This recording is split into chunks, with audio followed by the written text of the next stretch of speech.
Welcome sa Dries TV. Kung interesado ka sa ganitong news, huwag kalimutang isubscribe ang ating YouTube channel. Maraming salamat! Welcome back again sa ating YouTube channel mga kakimpaw, and sa update natin ito ang pag-uusapan natin ay tungkol sa mga importanteng kaganapan kina Kim and syempre kay Paolo Avellino. So ang pag-uusapan natin mga kakimpaw ay ang tungkol nga po sa malaking balita na siguradong gigimbal po sa inyong lahat.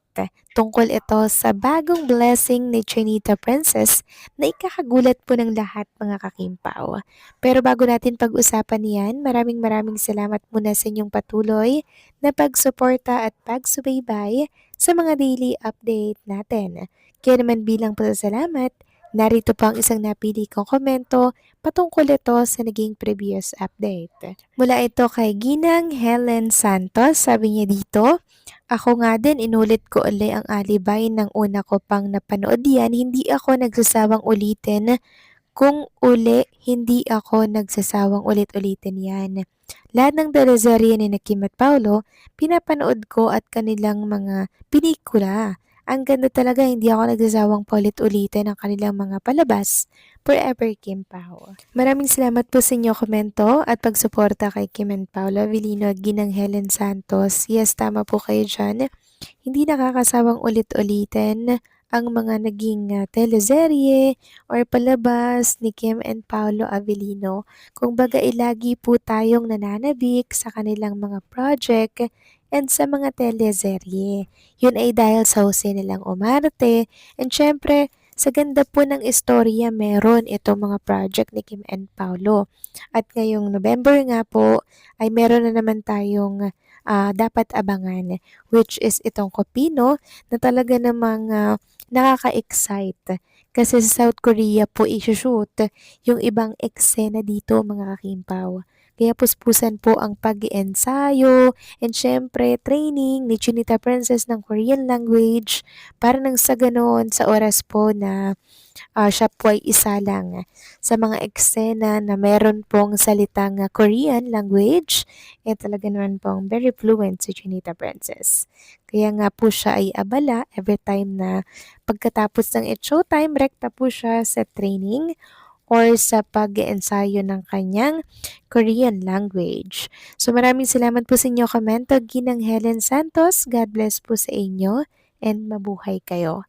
So eto na nga, pag-usapan na natin ang mga balita po na nakalap natin sa update na to, and unahin nating talakayin at pag-usapan ng tungkol dito sa GB art na ginawa po ni Carlos Miguel for Chinita Princess lang pala to. So ito pa yung may kaugnayan mga kakimpaw sa naging gown ni Chinita Princess sa TNT kanina sa It's Showtime. So ayan, ginawan po agad ni Carlos Miguel ng chibi art. Napaka-cute mga kakimpaw. And credit nga po sa nag-edit nito, Carlos Miguel mga kakimpaw. Samantalang next topic naman, pag-usapan naman natin ang tungkol dito sa malaking pinagbago ni Paolo Avellino simula po nang nakilala niya si Chinita Princess. Isa po kasi ito sa pinag-uusapan din ngayon sa mundo po ng ex. So naglagay sila ng dalawang picture dyan ni Paolo Avellino. Sabi nga dito, iba talaga kapag nasa tamang tao, tamang pagmamahal at tamang pag-ibig ka na. Mukha niya nung nasa maling tao pa siya. Kung inyong mapapansin, mahaba yung buhok dito ni Paolo, ang daming bigote, mataba yung itsura niya dito, malaki yung cheeks niya dito mga kakimpaw, tapos mukha siyang mama. Samantalang dito sa second picture, mukha niya nung napunta na kay Kimi. Mukhang naging bata mga kakimpaw, 'di ba? Mukhang ang edad niya lang dito nasa 25 or 28. So ganito po mag-alaga si Chinita Princess mga kakimpaw. Talagang nakakabata at malaki po ang pinagbabago. Kita nyo naman dyan mga kakimpaw, di ba? Sa picture na nasa screen po ninyo, ang laki ng pinagbago ni Paolo Avellino. Samantalang next topic naman, talakayin na natin ang tungkol nga dito sa ikinagulat po ng lahat kanina.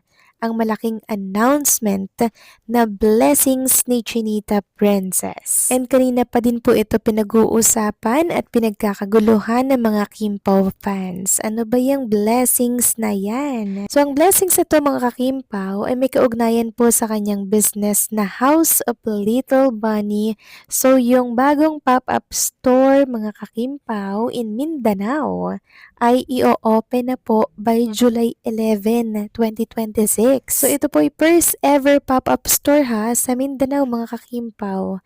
Kasi parang yung first pop-up store is sa Cebu, sa lugar po ni Chinita Princess. Tapos parang second pop-up store na itong sa Mindanao. So parami na po ng parami mga kakimpaw ang pop-up store ng House of Little Bunny ni Chinita Princess, and hopefully nga po ay mailagay or ma-include na itong House of Little Bunny na bag ni Kim Chu sa lahat po ng SM store dito po sa ating bansa. Kasi kung yan tatandaan nung nakaraan, nakipag-ugnayan or nakipag-meeting na po si Chinita Princess dyan po sa headquarters ng SM Retail sa Pasay, and sana po mga kimpaw ay mangyari na no yung ating hinihiling na mas mapalawak pa po yung sakop ng business ni Chinita Princess. Kasi syempre, mas malawak na sakop, mas malaking kita. Kasi accessible na po ang kanyang mga bag na itinitinda, di ba? Unlike po ngayon, na talaga namang limited lamang po yung mga pop-up store katulad po nito sa Cebu, sa Mindanao, and yung kanyang shop mga kakimpaw dyan po sa Manila. Tapos yung iba, through online lamang po nakakabili. So, mas maganda, accessible para mas marami pong customer. Kaya naman po kanina, bumuhos po talaga yung congratulatory message kay Chinita Princess. Kasi syempre, another blessings na naman po ito. And since opening nga po ito by July 11, 2026, mga kakimpaw, asahan na po natin na present si Chinita Princess dito para po yan sa ribbon cutting. Kaya kung merong mga fans na malapit po dito sa Mindanao, naku, ihanda nyo na po ang inyong mga sarili dahil pwede po nating makita si Chinita Princess sa opening ng kanyang pop-up store. So, July 11, andito pa rin po siya sa Pilipinas. Meaning, hindi pa po sila alis talaga for Copino shooting papunta pong South Korea. Possible na dito muna sila mag-shooting ng ilang mga eksena, paunang eksena. Kasi by July 25, lilipad naman sila, 'di ba? Before July 25, lilipad sila papunta po ng Sydney, Australia para po yan sa ASAP event. So, ang dami pong ganap ni Chinita Princess mga kakimpaw, no? Totoo nga talaga yung sinabi ni Ma'am Carlina de la Merced na until December, fully booked talaga ito nga si Chinita Princess. Yung kanyang schedule. Grabe, no? Wala pong kapaguran si Chinita Princess at ang dami niya laging energy. Sobrang workaholic kaya deserve niya po ng mas maraming blessings. Kaya naman, congratulations, Chinita Princess.